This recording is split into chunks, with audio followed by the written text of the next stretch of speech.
環球大戰線深入世界最前線，全球各地的觀眾朋友，大家好，我是葉思密。今天節目一開始，我們先歡迎來賓，清華大學講座教授張延廷張將軍。思密好，大家好。淡江大學財經系教授聶建中老師。思密，各位觀眾大家好。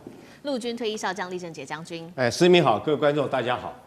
好，觀眾朋友，今天中東情勢我們要來趕快關心到的是美軍現在號稱他們絕對是勝券在握了，但是被發現現在防空系統告急之外，庫德民兵真的能夠對抗伊朗的這個伊斯蘭革命衛隊嗎？伊朗的部分，他現在也攻擊了土耳其，要挑戰北約的勢力。那麼美國跟以色列聯手炸伊朗的飛彈口，能夠斷絕伊朗的後路嗎？今天就這些議題，我們會特別來做關心。三個火線話題，今天我們會請來賓來特別幫我們做解答的。真的嗎？如剛剛我們所提到的，美軍是勝券在握嗎？現在比較挑戰的是它的防空導彈。根據了解，是不是已經告急了？數千名的庫德族民兵能夠打敗伊斯蘭革命衛隊嗎？這一場戰爭到底會拖多久呢？再來就是現在呢，整個伊朗已經攻擊到土耳其了，北約國家現在都非常的緊張，到底要不要啟動自己的安全承諾呢？這個是打臉了川普，他說已經摧毀了伊朗的飛彈戰力嗎？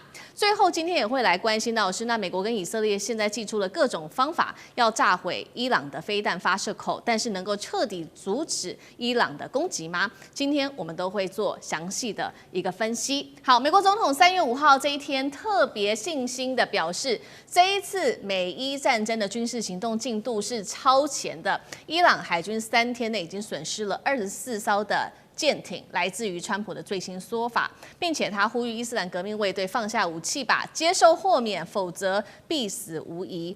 接在川普後面的就是美軍中央司令部的司令古柏了，他特別提到伊朗的戰力正在大幅的衰落當中。他說，伊朗的彈道飛彈攻擊減少了90%，無人機的攻擊更是減少了83%左右。但是在這些話說完之後，我們也要特別來看到 Politico 這邊做的報道。他說呢，事實上，美國正在要求自己的國防部趕快加派軍事情報官進駐，因為他們覺得這一場戰爭並不如川普這樣說的可以這麼快的解決，甚至他們預估這場戰爭會打到9月份了。另外一個比較打臉的消息是來自於《金融時報》，揭露了一個美軍不敢公開的一個機密。特別來看到這個報道，特別提到了防空攔截在美軍的部分的彈藥庫已經到了危險的一個邊緣了。特別我們也整理出了幾個美軍很重要的系統，包括了薩德跟愛國者。來自於香港01的報道。薩德系統總數已經不到了650枚，一次援引就會全部被打光150枚。愛國者飛彈系統同樣的，現在也是非常的吃緊的。首爾最新今天新聞的一個消息說，美軍正在商談要調動駐韓的武器了，包括愛國者飛彈到中東地區，這都是最新的消息。另外一頭，我們今天也會來關心到的是庫德族的部分，已經移師準備好待命了，在1周到10天之內就會來施行跨境作戰。所以節目一開始，我們要特別來關心了。根據川普的說法，是美軍已經勝券在握了，但是又有另外一個報道說，這場戰爭會是消耗戰，拖到9月份甚至更久嗎？千名的庫德族民兵現在對上伊朗的伊斯蘭革命衛隊，因為現在看起來美國是不是不會出動他的地面部隊呢？那麼這樣子的能夠打敗伊斯蘭革命衛隊嗎？川普會不會讓自己陷入在長期的泥淖當中呢？我們請將軍帶我們分析。孫子兵法有一句話哈，勝兵先勝而後求戰，敗兵先戰而後求勝。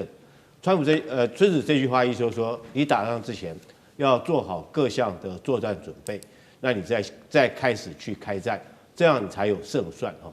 如果說是你一開始只是想先打這場仗，打完開戰之後，你在一邊打一邊在想說，我什麼地方沒有做到，什麼地方還要再加強。不斷的去補哈，這叫敗兵。就先戰以後，我再想辦法去求勝，但這場仗也是注定失敗的哈。那我們驗證孫子在兵法裡面講的這句話，不就是美軍現在所面臨的一個情形嗎？他一開始哈，這個認為他以海空軍的力量就足以威懾讓伊朗能夠這個屈服，但是沒想到開戰之後，他發現光靠海空軍的力量不夠所以說必須要動用地面部隊。那開始的時候，他原來川普一開始講說4天，他想速戰速決，他認為他集結的兵力海空軍力量已經夠了，但是發現打了以後發現不夠哈，這個改成4週，現在甚至於說要打到9個月，這就是說一邊打一邊在做修正。那現在更扯的是要叫這個庫德族的民兵哈從北邊那邊來攻打伊朗。那我解釋一下，庫德族中東地區總共有5大民族哈，只有庫德族這個民族是一個很悲情的民族了，因為只有他沒有自己的國家哈。我們不管看到波斯他自己有這個伊朗國哈，這個甚至於猶太都有以色列。這個阿拉伯民族有阿拉伯這幾個國家，那唯一遺憾的就是庫德族，他雖然說在這個地方有領土，有在這邊生存，但是他因為不是一個國家，就變成一個游牧民族。那當然被幾個國家欺負，尤其是包括土耳其啦或者是敘利亞啦，大家都在打他。那美國一直利用庫德族來幫他打仗。之前我們講說這個 ISIS。他就是用庫德族去打的，那打完之後，事實上他就棄之不顧了，也沒有照顧人家庫德族，所以我覺得這次庫德族還願不願意再幫美軍打仗，這是很大一個問題。那為什麼要用庫德族去打這個伊朗呢？因為我們都知道伊朗他是什葉派，那庫德族他們是遜尼派的，所以他認為說可以借着這個宗教上面的這種矛盾可以挑撥利用庫德族來打伊朗，這是美國自己打的如意算盤。但是我們看現在證明幾件事情。第一個，川普我想說他會想要動用庫德族，證明一件事情，證明就是說你光靠海空軍的力量是不足以這個屈服這個伊朗這個國家的，必須之後再怎麼樣你都要動用地面部隊才有可能結束這場戰爭。這是第一個證明，這個我們之前所研判的沒錯。那你川普要打這場仗，從頭到尾你都沒有準備地面部隊在這邊，那臨時去拉了庫德族來打。第二個，我們看看伊朗這個國土，這個打仗來講的話，天地敵我水，這5個因素你要考慮進去。天候地形，那我講地形好了。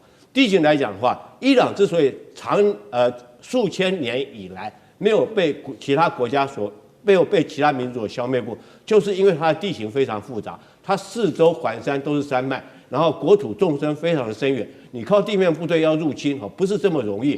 我們都知道，從海岸線到這個德黑蘭要1000公里長，1000公里你作戰縱深要多久啊？那你光開車你要開多久？那你運這個彈藥要運多久？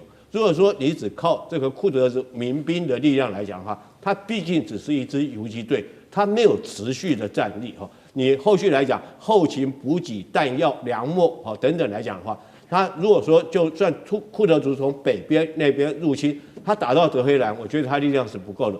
那第三個，我們看這庫德族現在你能夠動員的兵力也不過是數千人而已。那數千人大概就是一個團的兵力，一個旅的兵力，不到一個師的兵力。大家要曉得伊朗來講，他雖然海空軍現在長期被美國所制裁。所以他海空軍是很弱的，他幾乎沒有什麼海空軍所以一開始這個川普講說，海軍已經徹底被打趴了，空軍也沒什麼制空。可是不要忽略了，伊朗來講的話，他的陸軍作戰力量還是非常具有實戰力，尤其是他的革命衛隊這是很有堅強的地面作戰部隊。所以庫德族就算是你動用庫德族，那能不能夠擊敗這個伊朗的地面部隊？我覺得這存在很大的疑問。所以我們看出來，川普來講的話，他這場戰爭他已經是一邊打，他一邊想辦法還要求勝，那已經注定所謂的敗兵先戰，然後再去求勝。好，所以我們看到整體美軍現在戰力的部分，在海空上面補給發生了很大的一個空缺的問題，這是來自於美方自己的媒體自己證實的消息。那兵力的部分呢，現在同樣是面臨很大的不足尤其現在光靠庫德族是相當不足夠的。包括了伊朗现在都看在眼裡持續的擴大他對於其他國家的攻擊，現在呢已經在這幾天打到了北約的成員國土耳其去了，當地的這個應急立刻空軍基地發射飛彈，這邊駐有大量的美軍。雖然說這個飛彈後來是被攔截下來了，但是北約的國家現在其實都非常的緊張。北約國家現在已經在討論了，大家是不是應該要在這個時候啟動共同防禦條約呢？在內部已經掀起了非常多的討論。那麼美國跟以色列現在另外一方面則是派出他們的這個偵察機在某些已知道的這個伊朗地下飛彈城的上空做盤旋，如果有發現什麼任何的活動，會立刻派他們的戰機跟武裝無人機來針對發射口進行攻擊。這個伊朗手上還有哪一些長程的飛彈呢？如果只是打這個發射口，打不到飛彈城的本體，真的能夠摧毀伊朗的戰力嗎？張將軍又怎麼看？因為这個伊朗算是被動反擊，因為都是美國跟以色列先去炸伊朗。伊朗他針對這11個國家啊，包含土耳其、亞塞拜然，還包括整個中東區11個國家實施飛彈反擊。它是反擊，自衛反擊，被動反擊，而且它針對的是美軍的基地。他不是說要打土耳其，要打亞塞拜然，不是，是打他的美軍的基地。美軍在那邊，我不打你，你戰機起飛，你的飛彈這個來實施對伊朗實施攻擊，那我就他們只能乾瞪眼了。當然，這個飛彈或者是無人機過去的，可能有中途被攔截，打掉之後，它剛好掉到土耳其境內了，那可能炸死了這些土耳其的老百姓呢，亞塞拜然老百姓了。那不管還包括約旦、沙烏地阿拉伯、阿聯酋。巴林、卡達、科威特、伊拉克多了，敘利亞等等太多了。那這樣子的話，那你要怎麼去算？那今天伊朗它只是一個自衛反擊嘛，因為它被打了嘛，是這個狀況。那現在伊朗最多的它飛彈主力是流星3號，流星3號可以打到1300公里。你看看，你现在你一畫，你包括以色列啊，包括土耳其都畫到了，亞塞拜然都畫進去了。你看可以畫那個半徑圖，1300公里一畫進去，那它又是慣性導航，再加上可能有。它可以有利用美國那個不是美國的 GPS， 而是中國大陸的北斗，那叫定位又比較精準。那當然，美國或以色列它會發射大量的愛國者3薩德系統，反導系統就出來了。但是我們知道反導系統畢竟貴，你每一枚大概400萬美金，就是1億多台幣啊，非常的貴啊。那你又不是1枚來攔截，你打2枚到3枚啊，來攔截這個彈道飛彈流星3號，那是不是就會變成4倍公辦？對美國來說。那伊朗就繼續打，伊朗到現在目前為止已經打了500多枚的地對地的導彈，已經使用了2000多架的無人機，已經用到目前。那它還有沒有庫存？我認為有，但是在山洞裡面啊，美國去炸山洞口？問題是山洞口好幾個山洞口每一個基地都好幾個，還不是說一個炸完就沒有，旁邊有南洞口、北洞口，還有備用洞口。是，那你能夠通通把它炸完嗎？所以防不上，因為伊朗它是盆地。高原還有山脈，它地形的山用地形，它直接挖就可以，它又不是像烏克蘭這一眼平川大黑土地帶，不是因為伊朗跟北邊的阿富汗還有東邊的巴基斯坦，他們是地形都是山脈高原，這不一樣。那山脈高原我覺得打進去就是山洞了，那你怎麼炸？美國用碉堡克星，美國用鑽地炸彈去炸，但是問題是你的厚度是有限的啊，我在下面你怎麼炸？你只能炸洞口。洞口问清晰就出来了，裡面是好的，你洞口炸爛，但是裡面是好的，是這個樣。所以真正要毀滅、一網打盡伊朗的無人機跟地對地的飛彈，我認為蠻困難的。同時，美國現在面對3個壓力：第一個時間壓力，本來說打4天，或者說打2個禮拜，現在說我們可以打4個禮拜啊。那4天變成4個禮拜，你不增加7倍啊？或者說，美國是面對了時間壓力，而且知道現在美國的啟動權現在已經開始初選了。都有這方面的壓力，都已經開始了，所以時間的壓力，美國必須面對。第二個壓力，庫存壓力，它向韓國調撥，沒有向日本調撥嗎？你敢講嗎？對，沒有向台灣調撥，你敢講嗎？那只是有人講，有人還不敢說。我向你調撥，你還可以，還不能咋呼。換句話說，美國現在能夠的，不管是愛國者或者其他的遠距遙攻精準武器，去用差不多了。那現在要調撥，要不然我也沒了。那伊朗還有，就我們伊朗還打我，我沒有攔截不行，那他為什麼像歐洲調撥最快那麼近？不行，因為像烏克蘭戰爭那邊，他現在有戰爭急需，不可以像歐洲的調撥，那像亞洲吧，對不對？朝鮮半島現在有沒有什麼狀況啊？對不對？這個黃海、東海有沒有任何狀況啊？可以，所以美國它現在有庫存降低的壓力，現在顯現了。第3個，國際能源的壓力，你的核武是海峽被伊朗這個封鎖，大家能源都叫苦連天。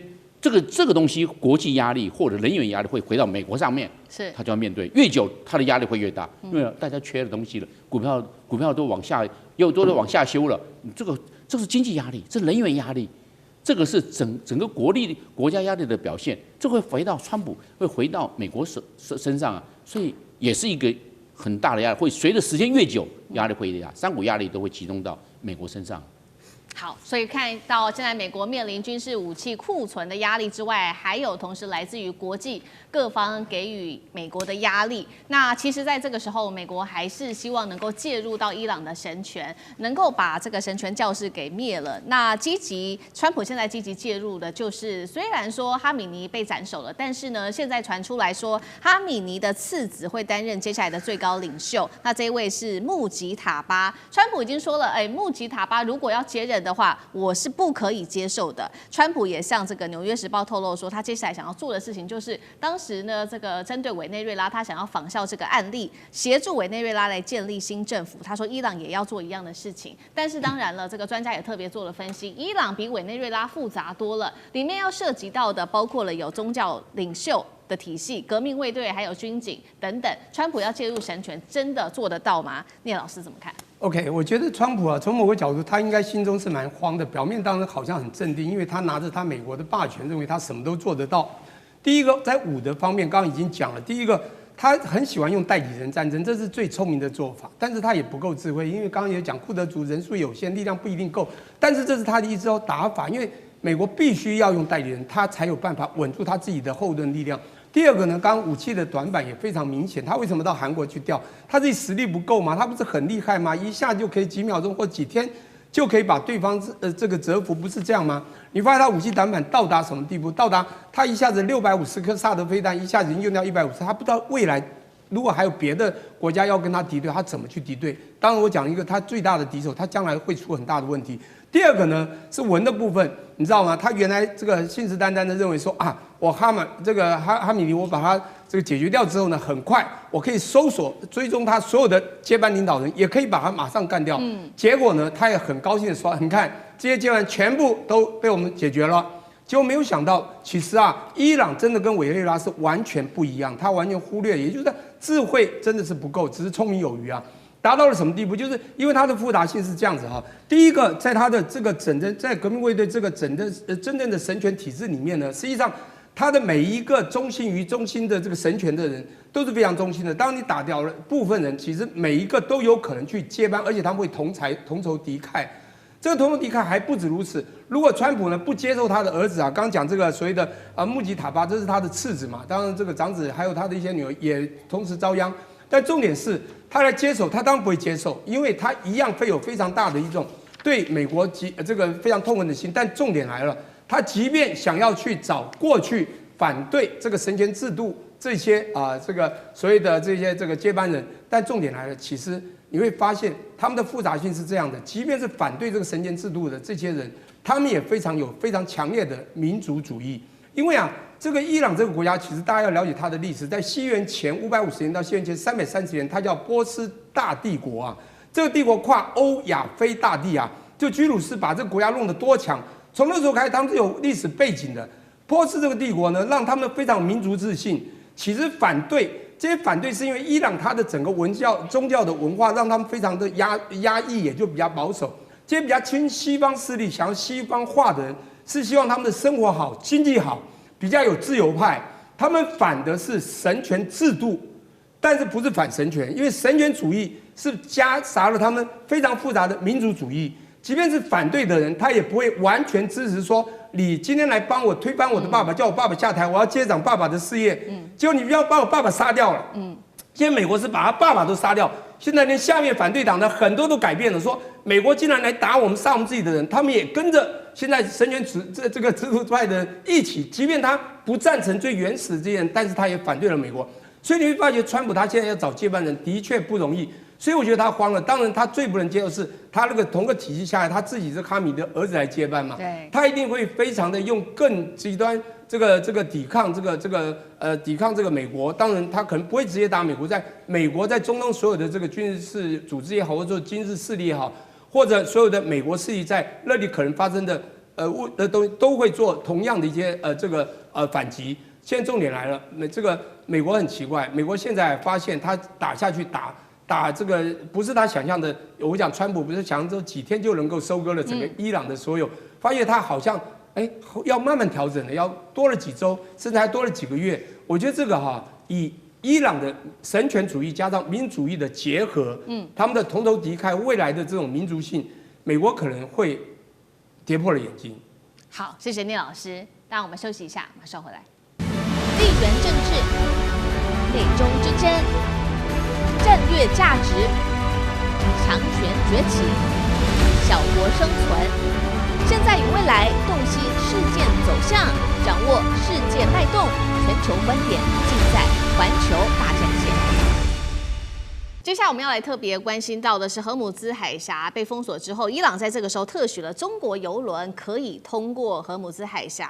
那麼普丁則是揚言會對歐洲來做斷氣，中俄會不會成為在美伊戰爭之後唯二拿到最大的一個贏家呢？今天我們就這些議題一起來做關心。好，本來看到說這一場戰爭打到現在，應該影響最大的會是美國、以色列跟伊朗，沒有想到這當中也有2個國家撿到了好處，會是中國大陸跟俄羅斯嗎？為什麼這麼說？我們來做一次比較深入的分析。關鍵其實就在荷姆茲海峽了。戰爭開打之後，大家知道伊朗就是立刻宣布他要封鎖他的荷姆茲海峽，阻擋所有的船隻進出哦。那麼外界就在看說，中國大陸應該會受到很大的影響吧？因為呢，大陸進口的原油有50%都必須要經過這個海峽，它的天然氣也有16%是要經過荷姆茲海峽的。沒有想到這個伊朗在5號這一天突然間宣布了，針對中國大陸的船隻是可以讓它通過這個海峽的，結果就是立刻看到了一艘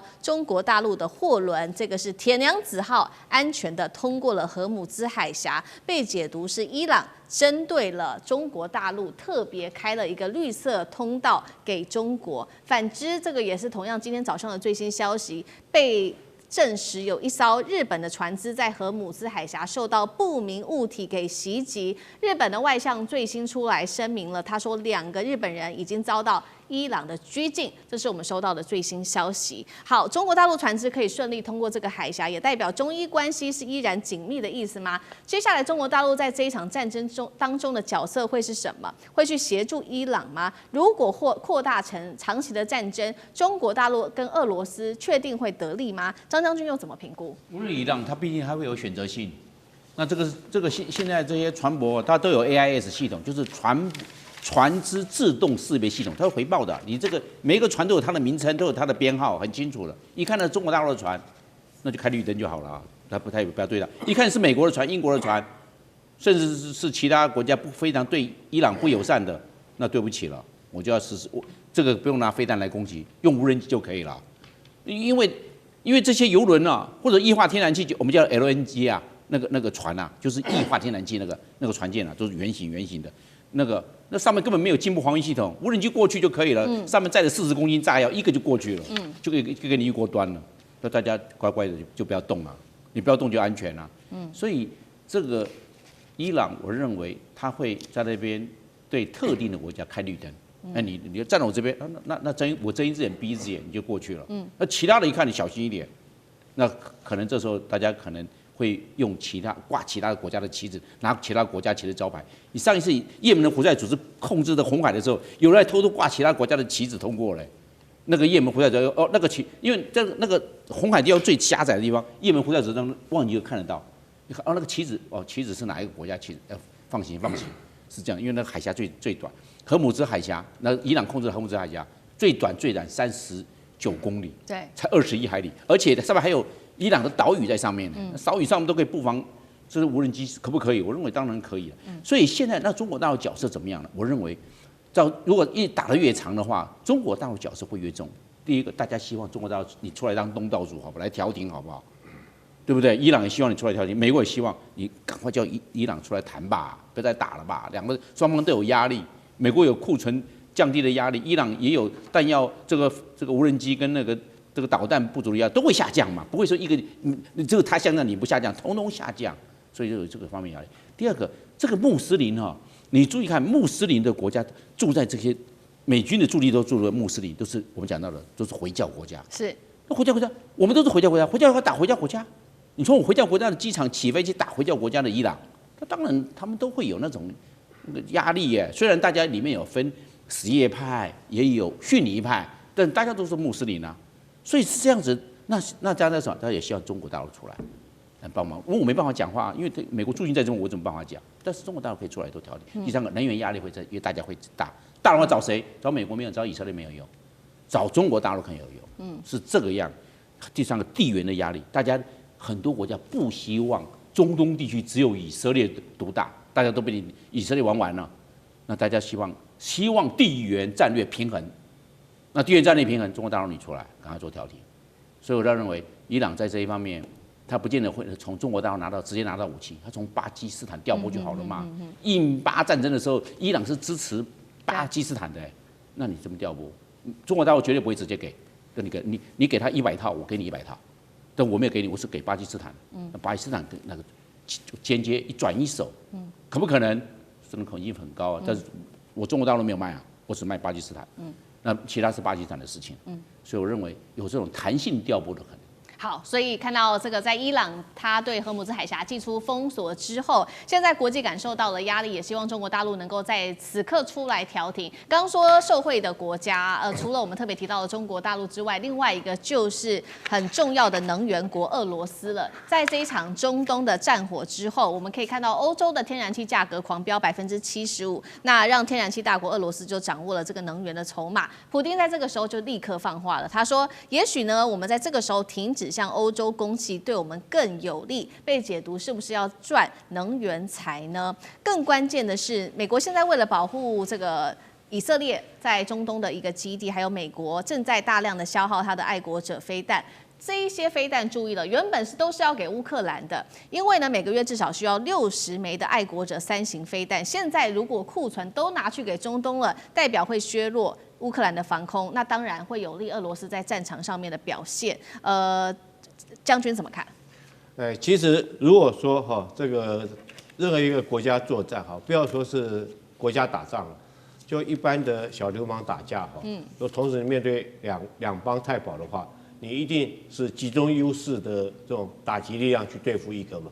那另外一邊來講的話，你只能用牽制的方式或用節約的方式所以軍事作戰一定講究節約與集中要打的地方你一定集中兵力去打。那次要部分你一定節約兵力，甚至於用軍數。我們都認為說是美國在第2次世界大戰的時候，它是不是這個同時面對太平洋戰爭跟歐洲戰場？雖然講是這樣講，但事實上你看包括到這個歐洲戰場來講，它是靠盟友包括到這個英國、歐洲這些盟友，甚至於俄羅斯幫他打。那太平洋戰爭如果不是中國幫他牽制住大部分的日軍在中國戰場，那他在太平洋戰場上面他也不可能打那麼順利。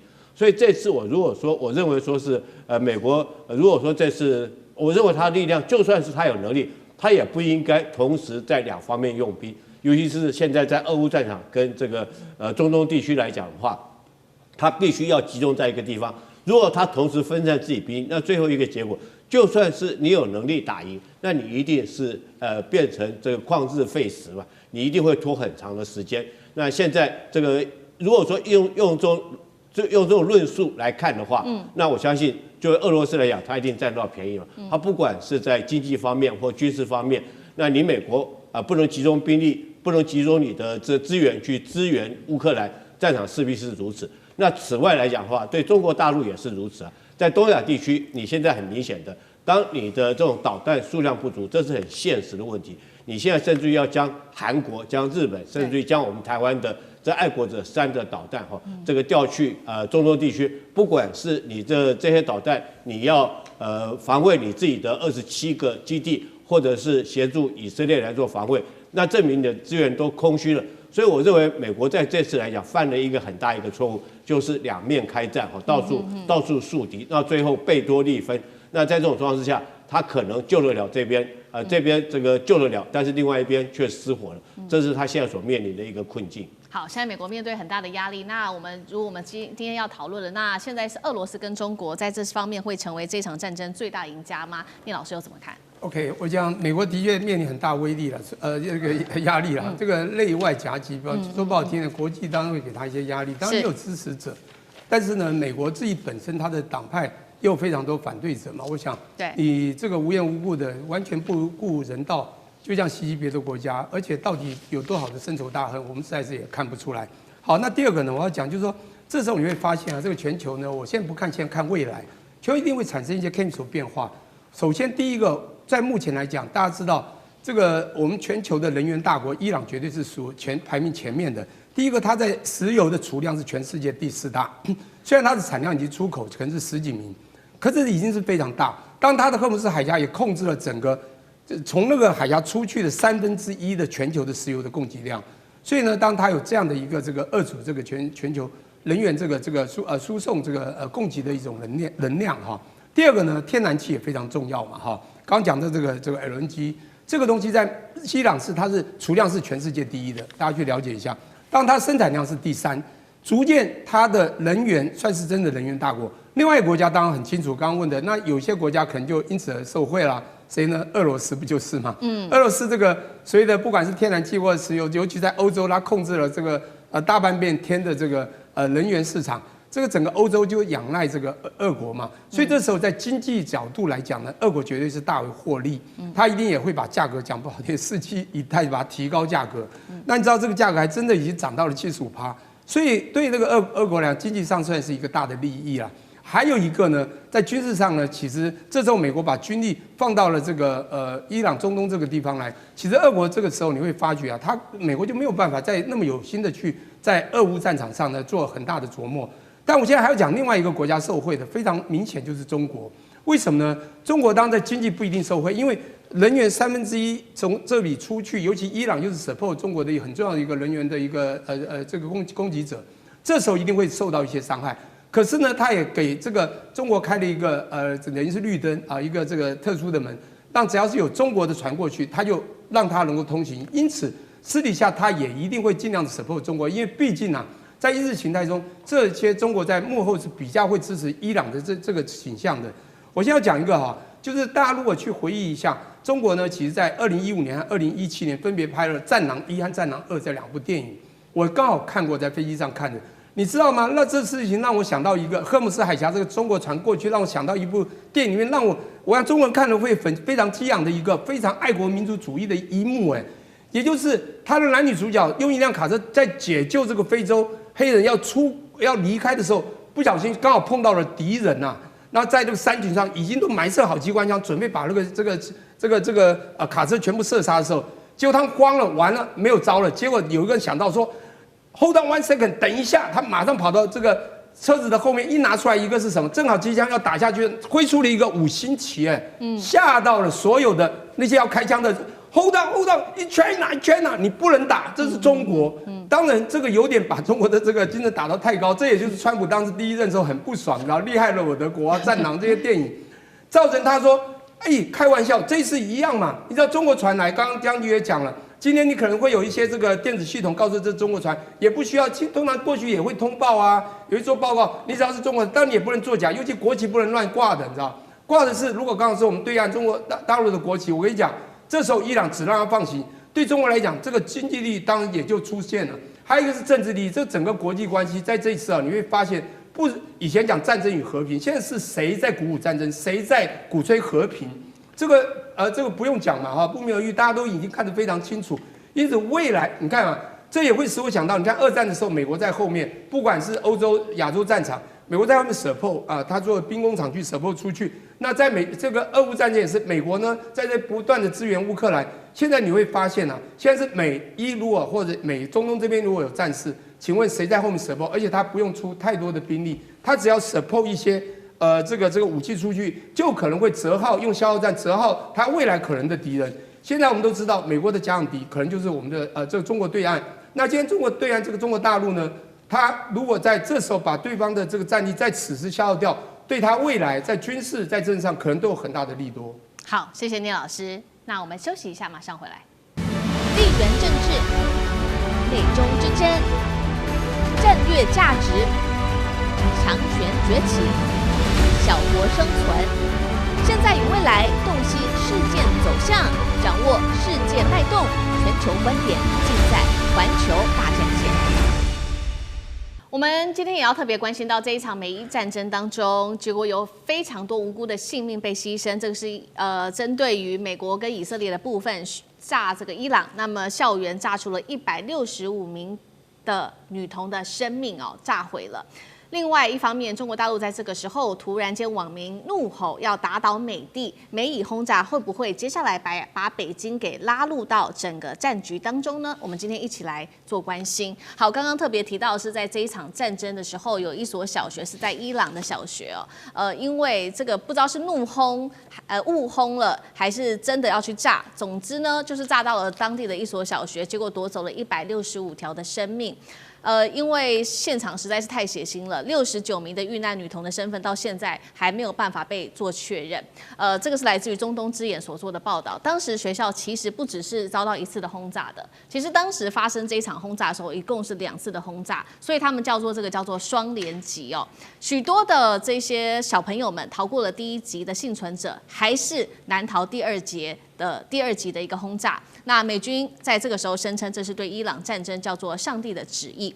我們要來看到當時在這一場災難發生的時候，當時這位母親她做了一個回憶，她說她的女兒當時是在學校的，她有逃過第1級。然後學校就把他的女兒帶到了祈禱的大廳，跟着其他的同學一起做避難。他這時候趕快趕到學校去，但是看到的時候已經為時已晚了。他是這樣自白的，他說：“我的乖女兒全身燒傷，面目全非，我們只能從她緊緊抓住的書包認出她來。”那他們也說了。這個是來自於伊朗的民眾說的，他們投下了1枚炸彈，人們趕來救人，然後他們又投下了另外1枚，他們是在殺人。針對這一起事件，我們看到這個國務卿盧比歐是這樣說的，他說美軍是不會蓄意鎖定這所學校的，美國跟以色列方面都宣稱現在已經針對這一起事件展開調查了，真的是非常的不幸哦，165死只是誤擊嗎？還是這一場戰爭已經踩到了紅線？平民會不會在這個時候得付出最大的代價？張將軍怎麼看？我認為有3種可能。第一種可能呢，就是這個標定誤擊。我們知道，在1999年的5月7號，美國派了一架 B-2 幽靈轟炸機，結果它帶了5枚的 JDAM 啊，就是精準制導炸彈啊，結果炸到在貝爾格勒的南斯拉夫首都貝爾格勒啊，中國大陸大使館，你應該知道這個事情了，當場死掉3個，然後30多個人輕重傷。我這個那標定錯誤了嘛？這是中國大陸的在南斯拉夫貝爾格勒的大使館呢，標定錯誤，那有可能標定錯誤就炸到學校了，炸到小學，那165個這個女童啊就這樣死了。那有的人大家很淒慘，為什麼？因為好多人認不出來，只是腸子，你怎麼認這是誰的？這是誰的腸子？是誰的心臟？那個炸爛了嘛，認不出來了嘛。你這165個棺材在那個地方，這個看起來是很悲傷。美國跟以色列應該降半旗啊。這個老百姓他手無寸鐵，他不會反美不反美，他完全沒有關係的，是不是？這是生命嘛？他是不是誤擊？他標定誤擊的。南斯拉夫大使館事件的重演有沒有可能？我認為不要完全排除。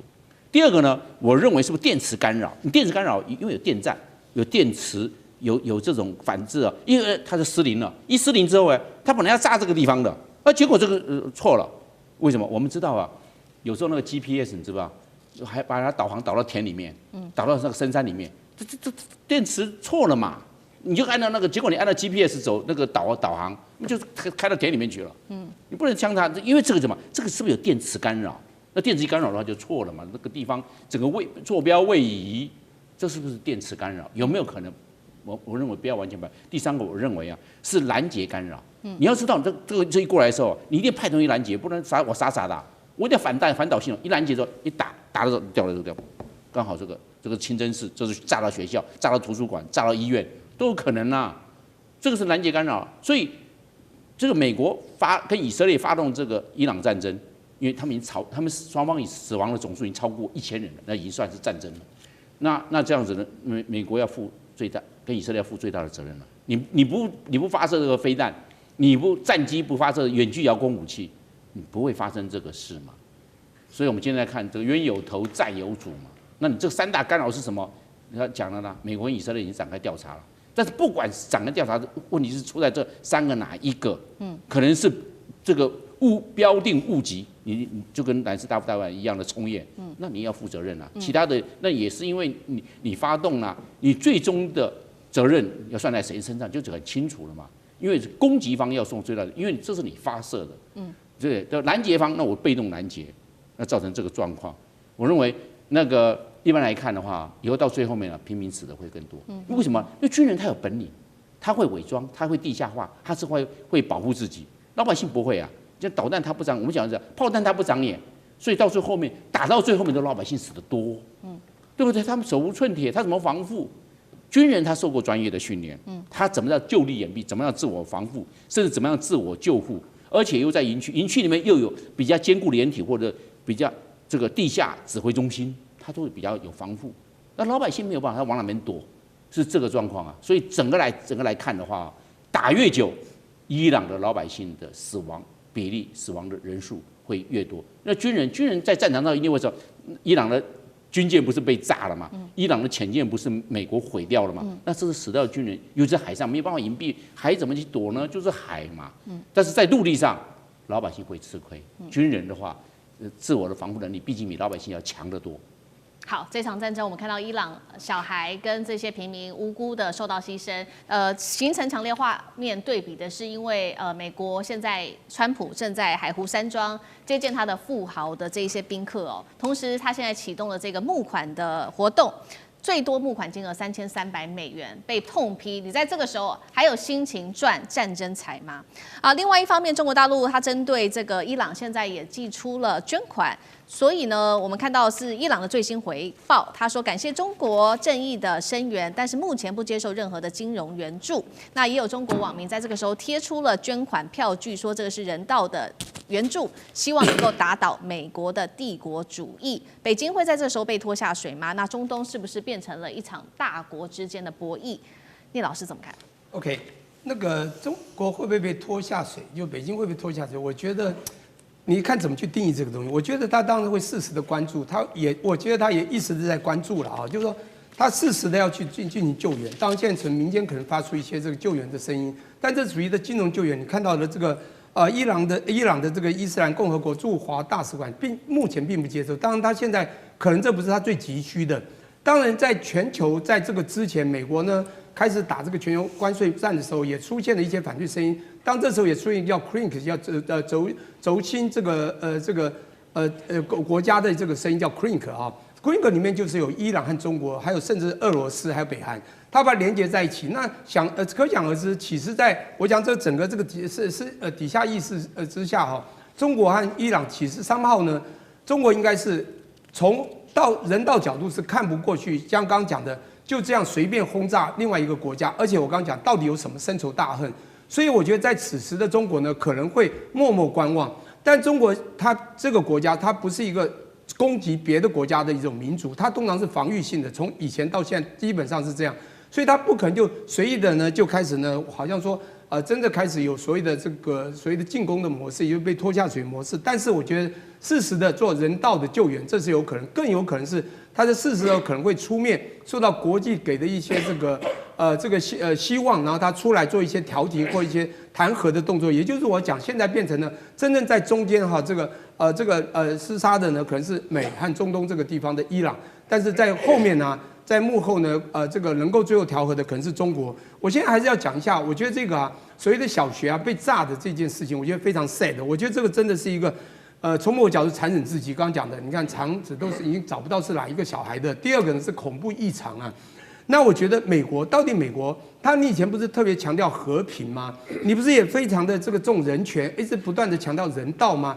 這只能讓我覺得這好像就只管州官放火啊，不准百姓點燈嘛，好像別人的命就不是命，不是這樣嗎？好，那就算不管這個將就是你有各種可能的理由，讓這個誤擊也好，因為現在美國說可能是誤擊，還要做調查。請問，我覺得你不是都精準打擊嗎？怎麼會被誤擊呢？而且好，就算你調查，難道都沒有釋放一些所謂憐憫之心嗎？我覺得現在宇宙心腸，大家最少看到這樣的情境，應該都會是我們講很 sad 很難過才對啊。美國死掉了6個軍人，你就不斷的報道，而且要盡量的保護。請問對方的命都不是命嗎？這是我一直覺得比較質疑的地方。也就是這次戰爭呢，其實我看到一些端倪，就是我們看到的美國，當然以前是一個好這個維繫整個國際秩序的國家，但現在這個國家呢，用它的霸權呢，開始呢，好像去操刀他想要自己的利益，包括甚至現在在任者他只要所以甚至就是金錢利益，你看還去做大肆的募款，而他所做的任何動作傷到了多少別人的利益，甚至生命，他有所感觸嗎？我覺得他給我感覺是美國好像上層人已經到根本無感了，就是這個心和情都不見了。這樣的一個氛圍，我覺得在整個世界這種新的秩序，我們需要留存嗎？所以我覺得這樣的一些過程，這次的戰爭，我覺得可能值得大家很多的思考。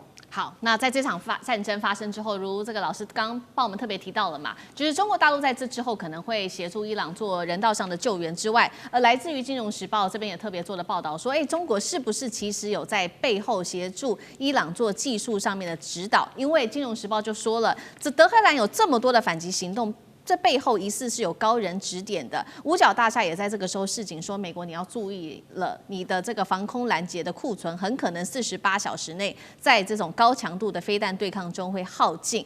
剛剛說了，這個《金融時報》說有高人指點，就是因為他看到了整體的戰術是非常成功的，特別這邊瞄準了，指出了有3大關鍵點是認為是非常成功的。第一個就是這一次伊朗有目標的一個打擊。非常的精準，鎖定的都是幾乎是美軍不可替代的戰略節點。我們舉一個例子就好，就是巴林的朱法爾區的海軍支援中心，這裡是美軍第5艦隊的核心樞紐啊。再來就是他認為戰術的打法也非常的成功，是多波次、多方向、飽和式的壓垮防空系統，再來就是實戰的效果也是非常的好，直接摧毀美軍的核心設施，包括了它的預警系統等等。再來，這個專家也特別點出了，伊朗它其實戰略底牌就是算準了，美國你接下來是耗不起的，因為現在在多線的美國要面臨的壓力有來自於歐洲、印太跟中東等等的地區，美軍真的打得起這一場長期消耗戰嗎？中國有沒有在背後做如《金融時報》做的背後的指點？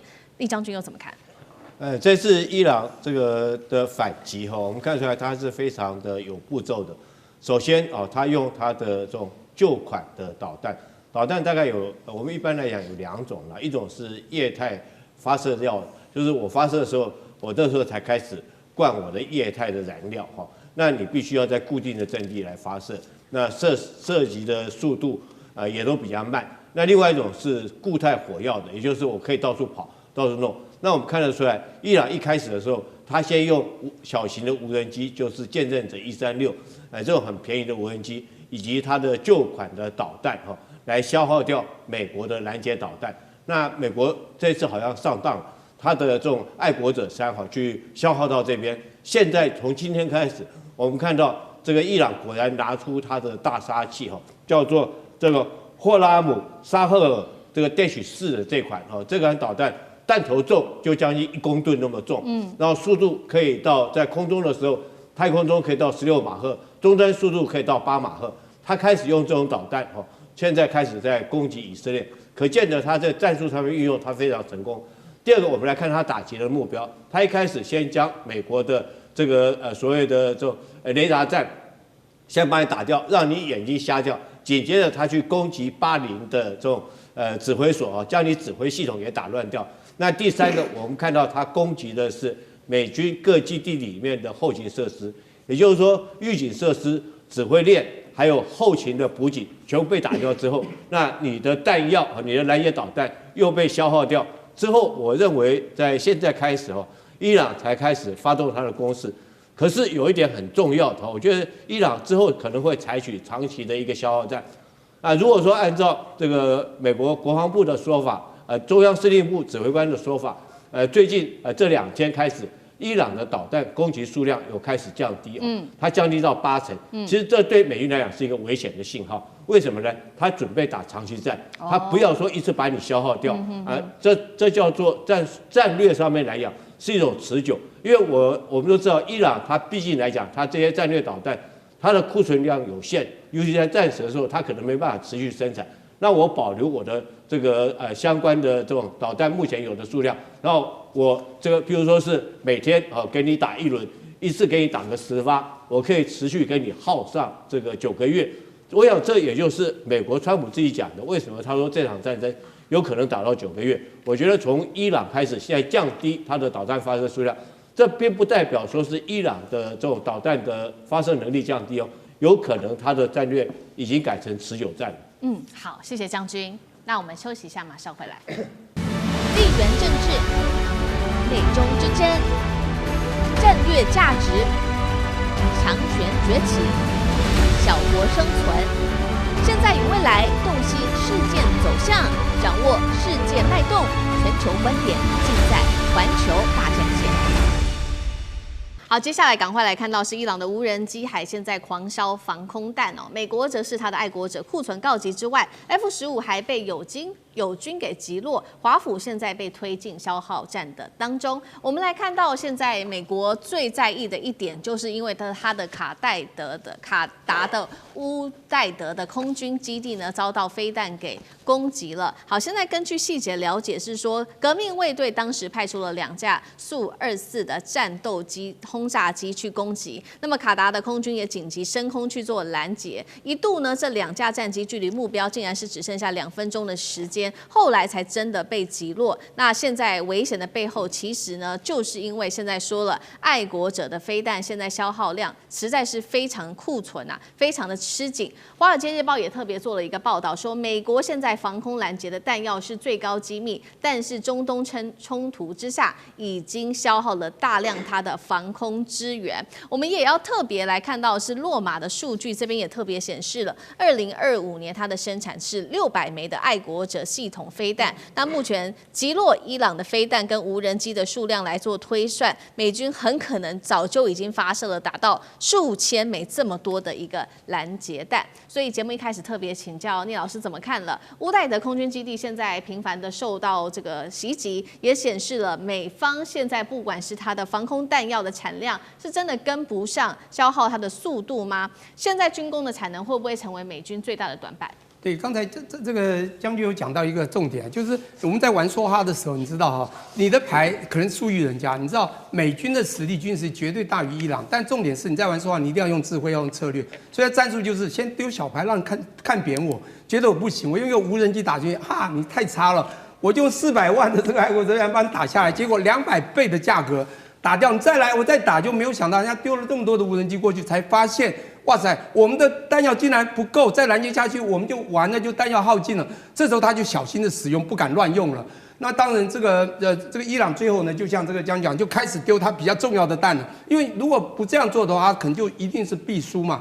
我現在講的是，美國他真的忽略掉一點，美國它的製造業真的完全空洞化，它不是2戰的時候，它可以隨時生產快速的時候，而伊朗呢，實際上有製造實力，它在製造無人機速度也是夠快的。它雖然武力、軍力可能這個先進程度都沒有你強，可是它可以一戰一戰的把你打得非常的消耗。各位有一個非常重要的，除了剛才洛馬的這個分析愛國者飛彈之外，還有一個很重要的分析，就是米歇爾這個所謂的航太研究所啊，曾經分析過那個美國不是有一個很重要的擴軍計劃嗎？這擴軍計劃他們希望在2027年開始做，增加多少呢？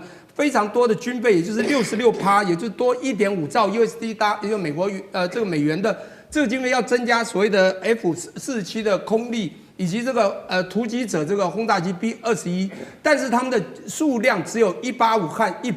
結果人家分析，即便是這樣，未來你可能認為的假想敵的對岸已經遠超過，你要跟人家打到平手，你最少要300架 F-47啊第6代戰機，以及B-21的突擊者，這個要200架。他說：“現在就算擴軍都贏不了，那現在重點來了。你現在這個光對伊朗這個戰爭，你在這個所謂的不管這個防空導彈，你用那個200倍的價格去擋人家一架這個無人機。當然這次的這個蘇凱這個24過去，當然這個他們等到了最後才打，這個當然是其來有自。顯然的，他開始習受或習打了。”他開始不敢太隨便消耗，當然原因非常簡單，美國的這個製造實力，甚至軍工廠製造實力可能有限了。這就像一個過去曾經非常彪悍，年輕的時候非常非常棒的一個武術專家，不管在各種武術都是得獎的。可他現在年紀大了，他現在呢其實這個外強已經中乾了，他可能已經虛有其表了。他看起來有時候出去還是很大聲喊別人，讓人家會害怕。可真的打起來可能會有問題，因為他會後繼無力。我擔心就是美國最後的未來真的是因為這樣子，而這個短板非常越來越明顯。最重要就是它後勤可能會無力，就是後繼無力。好，所以我們看到這個美國跟伊朗之間，這個伊朗針對美國打的是一種不對稱的作戰，那當然也考驗美國現在本來就已經很吃緊它的軍工體系。那另外一方面，現在也有一個說法說，美軍現在面對的挑戰，還有來自於跟這個盟軍的協調也出現問題嘛？因為從戰爭爆發到現在可以看到哦，已經有3架美國自己的 F-15打擊鷹哦。在科威特的境內墜毀，還不是伊朗打的，而是這個友軍誤擊所造成的，是不是在盟軍協調上出問題了？這樣看起來，美軍空中作戰會不會變得更加的危險？張將軍怎麼看？我認為美軍在科威特根本沒有跟科威特成立一個共同空中作戰指揮中心。美軍住在科威特總共是2100多人，這2100多人幾乎是海軍陸戰隊跟陸軍。空軍34個人，海軍呢？海軍3個人，沒了，就這樣子。那34個人就是管後勤。那現在美軍要進駐了，因為什麼？因為要對伊朗動，就美軍就從其他地方調撥這個 F-15進駐在這個科威特。但是問題是，你有沒有成立共同這個火力管制中心呢？沒有嘛？那你怎麼辦？那你這樣的話，你根本沒有這。那科威特做管科威特的，你美軍打你美軍的，那你会不會造成一個誤擊？這個狀況，這個風險就在了嘛。那第二個，他們美軍跟科威特沒有劃設防空安全走廊，你離場就起飛之後離場去執行任務，回來執行完要返場，你要走空中安全走廊，有叫做防空飛彈安全走廊，這個地方防空飛彈不打，你走這個安全走廊進來，之後其他的地方冒進來，我只知道是其他的飛機，我就打它，因為這樣你自己的飛機你走安全走廊回來，安全，因為劃設防空安全走廊，因為你起飛、離場、返場都要經過安全走廊，沒有劃設，那就會被打掉了。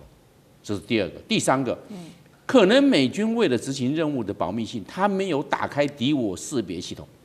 敵我識別叫 IFF， 就是敵我識別。那不要打開，我打開的時候啊，我看到，我們大家都知道這是我 F-15，但是伊朗也看到你是 F-15啊，但美黨的雷達也早知道，你知道，那我不要開。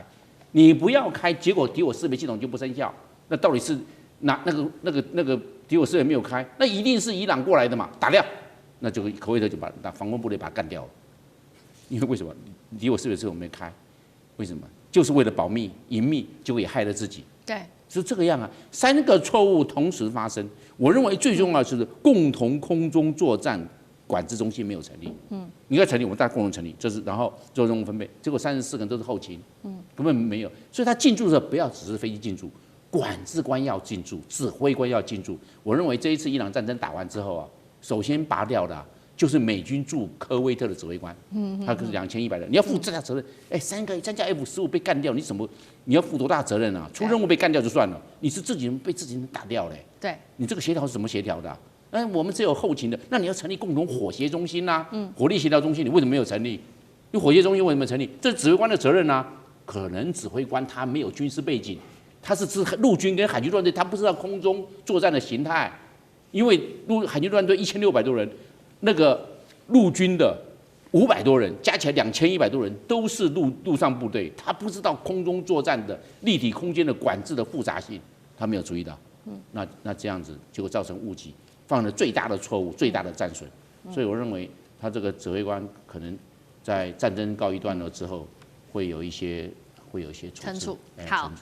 我們現在看到美軍它的最高的這個高價值的 F-15被友軍給誤打下來哦。那另外一方面，那伊朗呢，它的最高價值的這一些主力飛彈又什麼時候才會出來？等一下請酈將軍帶我們看。先做一下有關於伊朗飛彈的盤整。去年在衝突之後，12日戰爭擁有2000枚的彈道飛彈。那見證者無人機當時的數量統整可能還有非常多。那這一輪的戰爭爆發，伊朗的部分已經發射了1200枚的飛彈跟無人機，而大部分現在看起來都還是比較廉價的無人機，所以大家就在看說，那你的高價值的主力飛彈什麼時候才會出來呢？酈將軍又怎麼預估？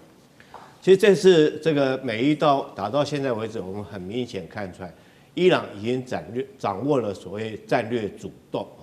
什麼叫做戰略主動？就是於我所望的時間，於我所望的地點，於我所望的武器。打到我所望的一個戰果，這叫做戰略主動。